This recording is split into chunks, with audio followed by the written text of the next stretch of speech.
Hanggang sa muli ay pinagsaluhan nila ang isang mainit na sandali. Ipinaramdam nila sa isa't isa ang kanilang pananabik. Nang matapos ay hinalikan niya ang balikat ng dalaga nang biglang napakunot ang noo niya nang marinig ang paghilik nito. "Sweetheart?" Tinitigan nito ang mukha ni Candice. Mahina siyang tumawa ng matantong mahimbing na ang tulog nito. "What the hell?" Matapos itong magpakasarap sa katawan niya, tutulugan lang siyang parang walang nangyari. Pero nangingiti siya habang nakatunghay sa maamong mukha ng dalaga. Alam niyang nahihirapan ito sa pagbubuntis niya. Kaya naman hindi niya ito masisisi kung bakit palaging mainit ang ulo nito sa kanya. Alam niyang dala lamang ng pagbubuntis iyon kaya mahirap itong suyuin. Batid niyang hindi pa siya nito napapatawad kung ano man ang kasalanang iniisip nito na nagawa niya. Hindi pa ito handang makinig sa paliwanag niya kaya bibigyan niya ito ng panahon. Ngunit hindi ibig sabihin na susundin nito ang gusto nitong mangyari. Nalayuan na sila at hayaang mamuhay silang mag-iina nang wala siya dahil hindi niya iyon kakayanin. They can live without him but he cannot. Hahayaan na lang muna niya ang bagay na ikinagalit nito sa kanya. Basta aalagaan niya ito at magiging mabuting asawa at ama sa piling na mag-iina niya. Hindi pa man siya napapatawad at pinapakinggan ni Candice. Alam niyang magandang senyales sa nangyaring ito sa kanila para magkaayos sila. Wala pa rin talagang tatalo sa make-up sex. Pinulot niya ang comforter at kinumutan ng dalaga. Tinungo niya ang pinto at maingat na isinara at nilock. Bago muling sumampa sa kama at nahiga sa tabi ni Candice. Inayos niya ang makapal at malaking kumot at itinakip sa kanilang katawan. Mamaya na siya magbibihis at susuotan ng damit si Candice. Pagpapahingahin na lang niya ng konti ang dalaga bago humirit pa para sa round 2. Ganoon siya kasabi kay Candice sa paglayo nito sa kanya. Kulang ang isang beses na ang nito. Araw ng linggo at nagsimba sina Candice at Alexander.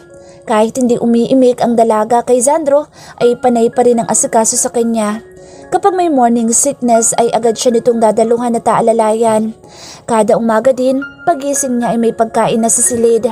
Handa na rin ang pampaligo niya sa banyo, mga gagamitin sa pagligo at kung ano-ano pang kailangan ni Candice. Nandyan at nandyan lagi si Sandro para tulungan siya. Akala nga ni Candice ay hindi ito sasama sa kanilang mag-ina para magsimba. Pero nagulat na lamang siya nang nauna pa itong nakagayak at sumakay sa kotse. Nang matapos silang magsimba ay nag-aya itong dumaan muna sila sa playground para makapaglaro si Alexander. Hindi na siya nagprotesta. "Gutom ka na ba?" Pagkuway tanong nito nang mapansing nakatitig siya sa mga nagtitinda ng mga street food malapit sa playground. "Hindi pa." Kailan niya, ngunit siya naman pagtunog ng tiyan niya. "Gutom ka na. Gutom na si baby. You wait here. Bibili ako ng makakain. Anong gusto mong kainin?" Ngumuso siya. Ayaw niyang ipahalata ang gutom pero hindi marunong magtago ang anak nila. Gusto nang kumain. "Gusto ko yung amoy ng barbecue at isaw. Saka yung itlog at hotdog. Bili ka. Damihan mo ng suka ha." Halos tumulo ang laway niya sa mga pinapabili kay Sandro. Napalunok pa siya sa pagpipigil na malaway. Narinig niya ang mahinang pagtawa ni Sandro kaya naman napatingin siya sa mukha nito. Kitang-kita niya ang amusement sa mga mata nito habang titig na titig sa kanya. "Itlog at hotdog? Pag-uwi natin, kakain ka na naman nun. Hindi kaya mapurga ang anak natin sa itlog at hotdog, sweetheart?" Sumilay ang pilyong ngiti nito sa mga labi. Pinamulahan siya sa sinabi ni Sandro. Alam niya kung anong tinutukoy nitong itlog at hotdog na ipapakain pag uwi nila. Kagagaling lang ng simbahan at heto na naman ang kalaswaan ng bibig. "Kwek-kwek ang tinutukoy kong itlog, Sandro. Hindi yung itlog mo." Mahina pero mariin niyang wika. Lumingon-lingon siya sa paligid at baka may nakarinig sa sinabi niya. Biglang tumawa ang binata. Nakatawag tuloy sila ng atensyon ng magsilingon ng mga taong nasa playground. "Kailan ka pa naging green? Hindi ba't may iniuwing inihaw na hotdog at kwek-kwek si Lilet kaninang lumabas siya? Gusto ko yung mainit-init at kahango sa apoy." Pagkakaila niya pero hindi talaga iyon ang pumasok sa isip niya kanina. Matalim niya itong tinitigan. Sexy ka pa rin kahit na malakas kumain ng baby natin. Anito, sabay suyod ng tingin sa kanya, mula ulo hanggang paa. Napansin yata nito ang pagkapiko niya kaya nambobola na naman. Inirapan niya ito pero agad na kinagat ang pang-ibabang labi para itago ang ngiti. Lihim na sinaway ang sarili dahil sa kilig na nararamdaman. Ang hirap magbuntis, may mood swings. Bumili ka na't baka maubusan ka? Utos niya nang makitang dumarami ang customer nang nagtitinda ng barbecue. Xandro chuckled as he amusedly looked at Candice. Okay, ikaw na muna ang tumingin kay Sander, sweetheart. Bibili lang ako. Paalam nito. Dinampian siya ng nakaw na halik sa labi at mabilis nang naglakad patungo sa ihawan. Hindi niya napigilan ang sariling mapangiti habang minamasdan ang papalayong binata. Habang bumibili si Xandro sa ihawan ay binantayan naman niya si Sander habang naglalaro sa slide. Tuwang-tuwa itong nakikipaghabulan sa mga batang kasama. Ilang minuto ang lumipas nang biglang tumakbo si Sander patungo sa kalsada. Narinig kasi nito ang tunog ng ice cream truck. Sander! Malakas niyang tawag at mabilis na hinabol ang bata. Nahawakan niya ito bago pa man makarating sa kalsada. Candice, watch out!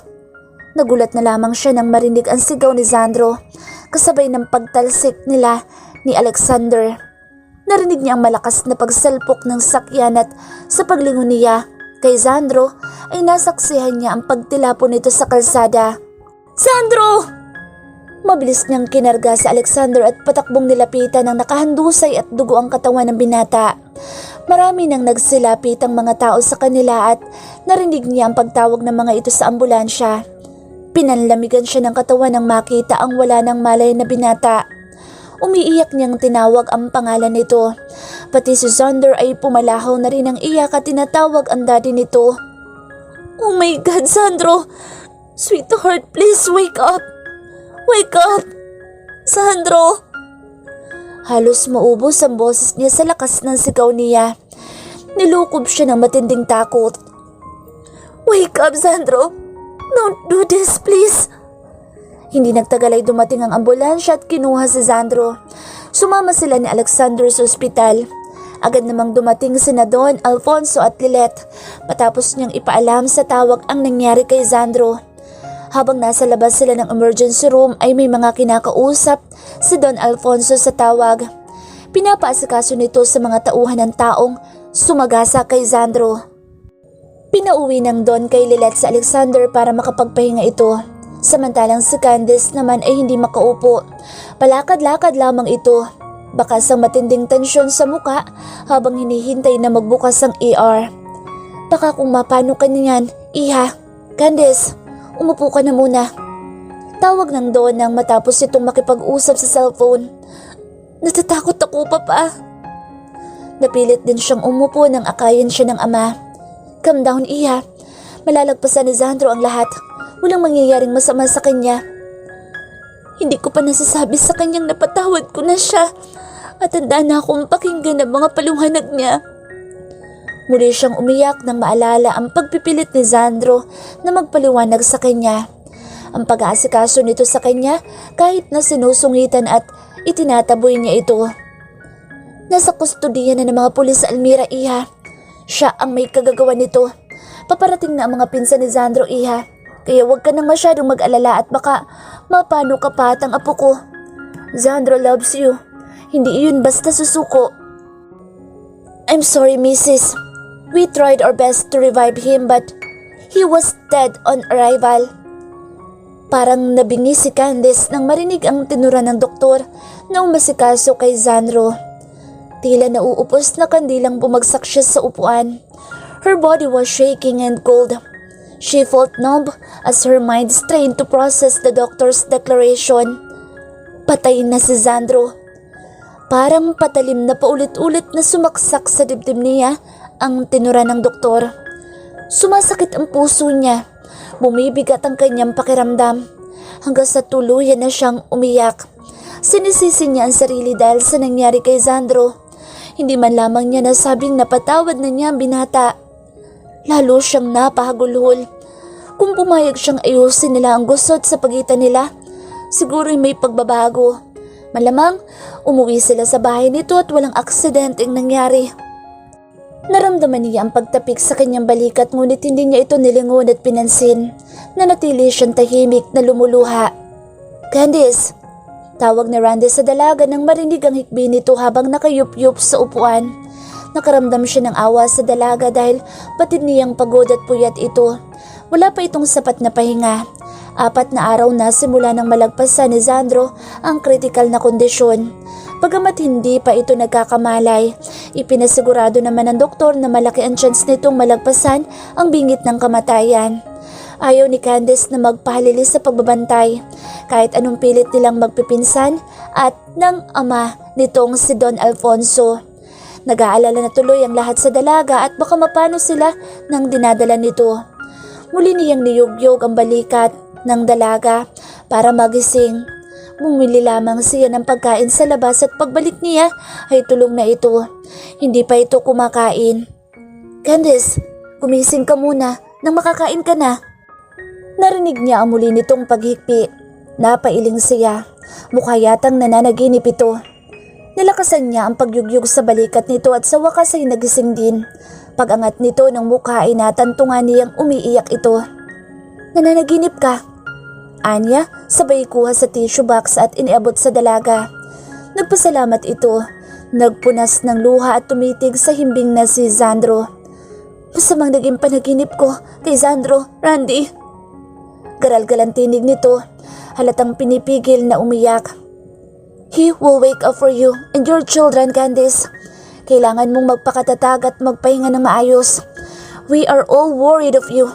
Hindi lang si Sandro ang iniisip namin ngayon, pati ikaw." "Nagsisisi akong hindi ko siya pinatawad at pinakinggan agad." Anito, yumugyug ang balikat at tinakpan nito ang bibig. Umiiyak na naman ito. Hinilan niya ang isang upuan at tumabi dito. Siguro ay mas maiging malaman na ni Candice ang totoong nangyari. He smirked as he looked at his cousin's pale face. May utang ito sa kanya pagising. Gagawin niya ang obligasyon ni Sandro. He will explain to Candice on behalf of his cousin. Walang kasalanan si Sandro, Candice. Halos mawala ng ganang mabuhay iyan noong hindi mo inuwian. Life is meaningless for him without you. Bumuntong hininga siya nang maalala ang pagkawala ng direksyon ng buhay ni Sandro noong nawala si Candice. He's lost without you, Candice. Lalo itong napaiyak. He did not cheat on you. It was Kiel who set him up and took photos. Pero saksi si Kiel na walang nangyari sa pagitan ni Sandro at nang binayaran ni Kiel na babae para akitin si Sandro. Wala nang ibang bukang bibig iyan kahit sa pagtulog kundi pangalan mo. Malamang napapanaginipan kanya gabi-gabi. Nakita niya ang pamumula ng mukha nito at ang bahagya nitong pagngiti kahit umiiyak. Napangiti din siya. At least, napagaan niya ang pakiramdam nito. Pero, may dapat kang malaman, Candice. Anya, maigi na rin malaman nito ang totoo nang sa ganoon ay mawala na ang hinanakit ng dalaga sa kanyang pinsan. Lahat ng ginawa ni Sandro ay para sa ikabubuti ng relasyon nila at kaligtasan ng dalaga. Kasal na talaga si Sandro. Hindi na siya single, Candice. Hindi malaman ni Candice kung ano mararamdaman sa sinabi ni Randy. Hindi naman lingid iyon sa kaalaman niya. Sandro was married to Almira at naging saksi siya sa pag-iisang dibdib ng mga ito. Ngunit anong punto ni Randy at kailangan pa nitong ipamukha o ipaalala sa kanya ang bagay na iyon? Nakita niya ang pagngisi ni Randy ng kunot noong tumingin siya rito. Alam kong kasal na siya kay Almira, Randy, pero hindi iyon sapat na dahilan para mabawasan ang pagmamahal ko sa kanya. Nagalit ako't nasaktan pero mahal ko siya. At ngayong nasa bingit siya ng kamatayan, gusto mo rin bang ipagkait ang... Wait, Candice, hindi yan ang ibig ko sabihin. Kitang-kita niya ang pagbalangkas ng takot sa mukha ni Randy. Totoong kasal na siya at alam niya iyon. Ang problema ay hindi mo alam. Alam kong kasal siya, You two were married, Candice. Marahil ay hindi mo alam, pero yun ang totoo. We drug and kidnap you in the bar. Naalala mo noong kasama mo ang kaopisina mo? It was Reyes who carried you out and brought you to Sandro. Lasing din si Sandro that time, Candice. Pero alam niyang ginagawa niya at pumayag siya sa suwestyon namin. Dahil alam namin ang banta kay Gonzalo. Alam namin na kasal kay Almira ang paraan nito para makuha ang kayamanan ni Sandro. Kaya inunahan na namin. I'm sorry, Candice. We have no other choice. Ayaw din kasi ni Sandro na ipaalam sa iyong nasa panganib ang buhay niyo ni Alexander. Ang mga hindi malinaw na mga pira-pirasong pangyayaring naganap sa gabing iyon ay biglang umilaw sa isip niya. Unti-unting nabuo at luminaw ang mga naganap sa pagitan nila ni Sandro dahil sa ibinunyag na Randy. They got married that night at alam ni Sandro iyon. Isa ito sa may ideya ng kasal na iyon. Mula sa naluluhang mga mata ay tumitig siya sa maputlang mukha ni Sandro. Ginagap niya ang kamay nito at hinalik-halikan. Kaya matibay ang loob niya na pakasalan si Almira sa harap ni Gonzalo. Dahil alam niyang hindi valid iyon. Dahil legal na siyang kasal sa'yo. Sinakyan niya ang plano ni Gonzalo to set a trap for him at nang mahuli na ito, Candice. Hindi niya napigilan ang maiyak sa paglilinaw ni Randy sa mga ginawang aksyon ni Sandro. Bumigat ang puso niya dahil sa pagsisisi. Kung ganoon, marami akong dapat na pagbayaran pagising niya. She said sobbing. Napangiti si Randy. Ngayon, batid na niyang maayos na ang gusot sa pagitan ng dalawang ito. Kailan pa siya naging tagasagip sa kwento ng dalawang taong nag-iibigan at muntik nang masayang ang relasyon. Ito ang una at huli. Just don't leave him again, Candice. Maraming nagbago kay Sandro simula nang dumating ka sa buhay niya. Naging responsable siya dahil sa'yo. He loves you so much. Hindi niya ipupusta ang buhay niya para sa kaligtasan mo kung hindi ka sobrang mahal ng pinsan ko. He's not an idiot to sacrifice his life for a woman. He did so much for me. Para ano't iiwan ko pa siya. Right. At ngayong alam mo nang ikaw lang ang nag-iisang legal na asawa ng pinsan ko. Don't you dare leave again, Mrs. Sandro Silverio Villaflor. Utang na loob ko sa iyong katotohanan ito, Randy. Salamat. I promise to love your cousin with all my heart. Buong puso niyang wika sa binatang ngiti-ngiti. Masasabi niyang masaya si Randy para sa kanila ni Sandro. Bilang kabayaran ng effort ko at laway ko, Candice, kumain ka na. Baka kung mapano pa kayo ng pamangkin ko, sisihin ako ni Sandro. Imbis na pasalamatan pagising niya. Come, eat. Tumayo ito at inihanda ang lamesa para sa mga pagkaing binili kanina. Pinaunlakan na niya ang anyaya ni Randy. Ayaw niyang dumagdag sa alalahanin nito at tama ito. Para kay Sandro, dapat ay alagaan niya ang kanyang sarili at ang dinadala niya. Eksaktong ikapitong araw nila sa ospital nang sa wakas ay nagkamalay na si Sandro. Candice, mahina nitong tawag sa pangalan ng dalaga at hinaplos ang buhok nito. Nakayup-yup ito sa gilid ng kama niya at ang isang kamay ay nakapatong sa tiyan niya. Sweetheart, muli niyang tawag nang hindi ito magising. Nakaramdam siya ng awa sa posisyon nito sa pagtulog. May kama naman sa silid pero hindi nito ginamit. Paniguradong nangalay na ito at ang baby nila. Unti-unti itong kumilos at nagangat ng muka. Kinusot-kusot ni Candice ang mga mata nang makitang gising na ang binata. Tila hindi makapaniwala. How are you, sweetheart? Nakangiting tanong ng binata. Oh, Sandro, ako dapat ang magtanong niyan. Humagulol siya at mabilis na yumakap dito. Tinakot mo ako ng sobra. Salamat sa Diyos at nagising ka na. I have a lot to explain, sweetheart. Natakot din ako na baka kunin na ako ni Lord nang hindi pa tayo nagkakaayos. Wala ka nang dapat ipaliwanag, sweetheart. Alam ko ng lahat. I'm sorry. Hindi kita dapat tinusgahan. Sorry kung masyadong mainitin ang ulo ko sa'yo. Hindi ko rin may paliwanag ang mood ko. Pero ang totoo, gusto kitang kasama lagi. Namimiss kita lagi kahit abot kamay lang naman kita. Narinig niya mahina nitong pagtawa. Siguradong kamukha ko na naman ang baby number 2 natin, sweetheart. Ako ba naman ang paglinhan mo? Natatakot na tuloy akong buntisin ka ulit. Tumatawa ang anito. Teka't, ipaalam ko sa doktor mo na gising ka na. Aniya at akmang tatayo na nang pigilan siya nito sa kamay. Sweetheart, let's get married please. Bakas ang takot sa mga mata ni Sandro nang tumitig ito sa kanya. She was a bit surprised as he asked her again to marry him. Mrs. Sandra Silverio, Villaflor na ako. Ano ba ikinatatakot mo at kailangan pakasalan mo ko ulit? Ngumuso ito, napangiti siya. Kapag ganito ang facial expression ni Sandro, talagang magkamukhang magkamuka sila ng anak nitong si Alexander. Sobrang miss na din niya ang anak. Ilang araw na ding hindi niya ito nakita. Hindi ganoon ang pinaplano kong ibibigay na kasal sa'yo. Ni hindi mo nga alam na kinasal tayo. Those idiots drug you. Ipinalabas pa nila sa media na kasal na ako. Buti sana kung alam mong ikaw ang pinakasalan ko. And that stupid Kiel set me up with a war to make you jealous and come back. Muntik na niya tayong paghiwalayin. Those bastards, I can't forgive them. Tinaasan niya ito ng kilay. Hindi siya naniniwalang hindi niya mapapatawad ang mga pinsan nito.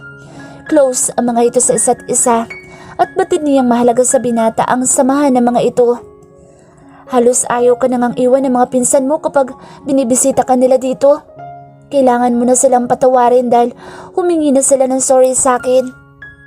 Si Randy din ang nagpaliwanag sa tunay na nangyari, Sandro.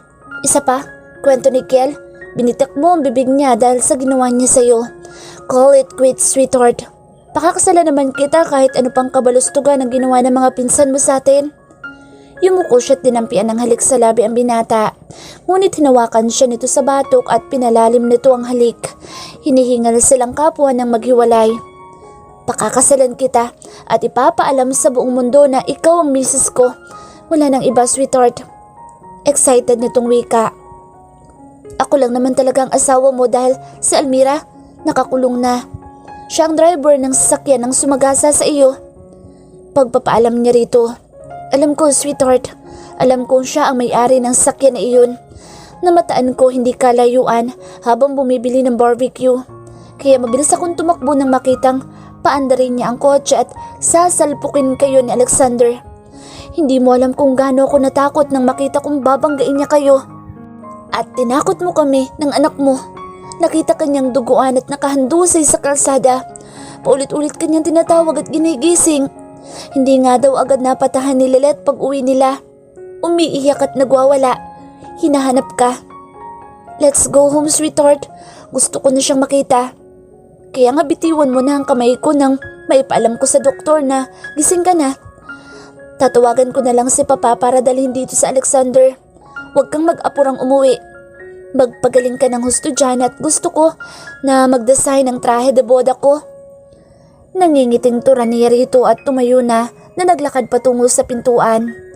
Napuno ng amusement ang mga mata ni Sandro habang minamasdan nito ang likod ng papalayong si Candice. Finally, wala nang gap sa relasyon nila. Sobrang saya niya dahil iniligtas ng Panginoon ang buhay niya. Marami pa siyang plano para sa kanila ni Candice at sa kanilang mga anak. Muntik na siyang mamatay. Nasa madilim siyang lugar at walang makitang kahit anuman. Ngunit naririnig niya ang tinig ni Candice. Ang pagtawag nito sa kanyang pangalan, ang mga hikbi nito at pakiusap na huwag silang iwan ng mga anak nila. Kahit hinanghin at pagod na siya ay patuloy niyang tinahak ang tila walang hanggang kadiliman hanggang sa makakita siyang muli ng liwanag. At nakita nga niya si Candice pagising niya kanina. Was it one of God's miracle? May sumungaw na butil ng luha sa kanyang mata. He uttered a silent prayer, thanking above for giving him a chance to live and be with Candice again. Nangako siyang wala siyang sasayanging oras para ipakita at iparamdam sa pamilya niya ang pagmamahal niya sa mga ito. Ngayon niya naisip na ang bilis lang ng buhay. Hindi mo alam kung kailan mo isusuko ang hiram mong buhay sa itaas. Kaya habang may panahon pa, kailangan sulitin na niya ang chance na ibinigay sa kanya ng Diyos para buuin ang muntik ng masirang relasyon nila ni Candice at planuhin na ang pagpapamilya. He promised above that he will be a good husband to Candice and be a responsible father to their offsprings. At ngayong napatawad na siya ni Candice, magagawa na niya ang mga plano niya para sa kanila. Nasa terasa si Candice habang tanaw ang kanyang mag-amang nakikipaglaro ng bola kay Pipito. Minabuti nilang manatili muna sa Del Carmen Mansion habang nagpapagaling si Sandro. Kamakailan lamang sila lumabas ng ospital at hindi pa gaanong magaling si Sandro pero nakikita namang unti-unti nang bumabalik sa dati ang lakas nito. Umagang umaga at hayun na sila sa labas, nakikipaghabulan sa tuta. Ang lakas pa ng tawa ng anak niya, dinig na dinig sa buong mansyon. Nakaramdam siya ng init sa puso sa tanawing nakikita. Tama si Randy, malaki nga ang ipinagbago ni Sandro at ang pagbabago ngayon ay para sa kabutihan ng relasyon nila. He has matured a lot since dumating sila ni Alexander sa buhay nito. Ang dating playboy, Villaflor, naging responsabling ama at tapat na asawa. Napangiti siya. Wala na siyang ibang mahihiling pa sa buhay kundi ang kaligtasan ng pamilya niya at magandang relasyon nila ng kanyang asawa. Mommy! Tumingala at kumaway sa Alexander sa kanya. Tumingin din sa gawin niya si Sandro. Huwag kayong gaanong magtatakbo. Ikaw Sandro, hindi ka pa gaanong magaling baka mapano ka? May kalakasang paalala niya sa mga ito. Tumigil ito sa paglalaro. May ibinulong si Sandro sa anak pagkuway binuhat na ito at pumasok sa mansyon. Ilang sandali lang ay narinig na niya ang pagbukas ng pinto sa kanilang silid at maya-maya pa'y nasa likuran na niya ito at yumapos mula sa kanyang likod. Good morning, sweetheart. Did you sleep well? Pabulong nitong tanong sabay samyo sa kanyang leeg. Tumindig ang mga balbo niya dahil sa pagdampi ng bibig nito sa gilid ng kanyang leeg. Kaya napapikit siya ng mariin at sumandal sa dibdib nito. Yeah, galaw ka ng galaw. Baka mabinat ka niyan. Nag-aalalang tura niya sa binata. Narinig niya mahina nitong pagtawa at humigpit ang yakap nito sa kanya. You worry too much. Malakas na kaya ako. Pwede na nga ulit tayong Sandro, yung bibig mo naman ha? Nag-aalala na nga ako kay Sander at baka magaya niyang mga lumalabas sa bibig mo. Mabilis niyang sawata rito. Anong masama sa sinabi ko? Ayaw mo kong patapusin tapos pagbibintangan mo pa. Ang ibig ko sabihin, pwede na ulit tayong mamasyal. Natatawang hinalikan siya nito sa balikat. Namiss mo na ako no? Pangaasar pa nito. Patagilid niya itong tiningnan ng masama. Naggagalit-galitan siya para pagtakpan ng pagkapahiya. Gusto mong bumalik sa ospital? Malakas na tumawa si Sandro sa tinura niya. Pikon ka na naman. Tinatanong ko lang kung miss mo na ako. Bakit hindi pa ba? Patingin nga. Mabilis na dumausdos ang kamay nito sa kanyang katawan at nangapa. Hindi siya makakilos dahil gamit ang isang kamay nito na nakapulupot sa bewang niya ay mariing hinawakan ng kanyang mga kamay. Nakasuot siya ng roba at kaliligo lang. I miss you so much, sweetheart. Bulong nito tinalikan siya sa balikat bago mabilis na binuhat at papasok na sana sa kanilang silid. Mommy! Daddy! Mula sa labas, nang nakalak na pinto ay dinigang sigaw ni Alexander kasabay ng pagkalampag sa pinto. Parang walang narinig si Sandro at nag-umpisa ng kalasin ng tali ng kanyang roba. Nang lumanta dito ang kanyang kahubdan ay makahulugang ngumiti bago sumayad ang mga labi nito sa kanyang labi. Daddy! Kumalabog ang pinto dahil sa pagkalampag ni Sander. Sandro, si Sander? Paalala niya. Nalukot ang mukha ng binata nang tumigil sa paghalik sa kanya. Sana pala'y hindi ako nangakong kakain tayo sa Jollibee ngayon. Kung alam ko lang na iistorbohin niya tayo. Sana hindi ko nalang sinabi. Siguradong pinabilsan kay Lelet ang pagpaligo sa kanya para makaalis na tayo. Bumuntong hininga ito. Nangingiti siya nang makita ang nagsisising mukha ni Sandro. Pagbuksan mo na para matigil yan. A promise is a promise. Bata yan. Matatandaan niya ang ipinangako mo. Ngumuso ito. Yeah, pero paano naman ako? Ang sakit ng hindi mapagbigyan. Matanda ka na, Sandro. Yung anak mong intindihin mo. Hindi maiintindihan ng anak mo yung sakit na sinasabi mo kaya tumayo ka na dyan. Tinulak niya ito palayo. Masama ang mukha na bumangon nito at tinampian siya ng halik at inayos ang roba niya. Mamaya, babawi ka sa akin. Tura nito't mabilis na tinungo ang pinto dahil mukhang iiyak na si Alexander. Napangiti siya nang agad na pumasok si Sander at patakbong yumakap sa kanya. Mommy, let's go! Pilit siya nitong hinihila pababa ng kama. Magbibihis pa ang mommy, baby. At si daddy mo, hindi pa nakakaligo. Bakit tagal? Nakalabing tanong ng bata. Niyakap niya ito at pinatahan ng mukhang iiyak na talaga. Basta pupuntang Jollibee talaga, hindi pwedeng paghintayin sa Alexander. Magwawala ito. Kasi late nagising ang kapatid mo. Anya tinalikan nito sa magkabilang pisngi. Antok pa? Nakangusong tanong ulit nito, sabay tuon ang tingin sa tiyan niya. Tumango siya. Gutom ako? Hinaplos nito ang tiyan. Yes, Sander. Gutom na rin ang kapatid mo kaya bibilisan na daw niya para makakain na. Let daddy take a shower first, okay? Tumango naman ito at umaliwalas din sa wakas ang mukha. Pakiramdam ni Candice ay siya ang pinakamaganda at pinakamaligayang babae sa araw na iyon. Ngayong araw ay kasal na nila ni Sandro. Suot niya ang very own design niyang beige, strapless sweetheart wedding gown. Lahat ng mga taong dumalo sa kasal nila ni Sandro ay sa kanya natutok ang atensyon nang magsimula ng tumugtog ang wedding march sa organ. Dumako ang mga mata niya sa lalaking matyagang naghihintay sa kanya sa dulo ng aisle. Naginit ang dibdib niya nang makita ang ekspresyon nito. Titig na titig ito sa kanya nang may paghanga, pagkamangha at puno ng pagmamahal. Karga nito si Alexander na katulad din ng kay Sandro ang suot nito. The little prince who was looking at his father with furrowed eyebrows. Mukhang hindi nito maintindihan ang ekspresyon ng ama. Pagkuway may dinukot si Alexander sa bulsa nito. Isang puting panyo at idinampi sa mata ni Sandro.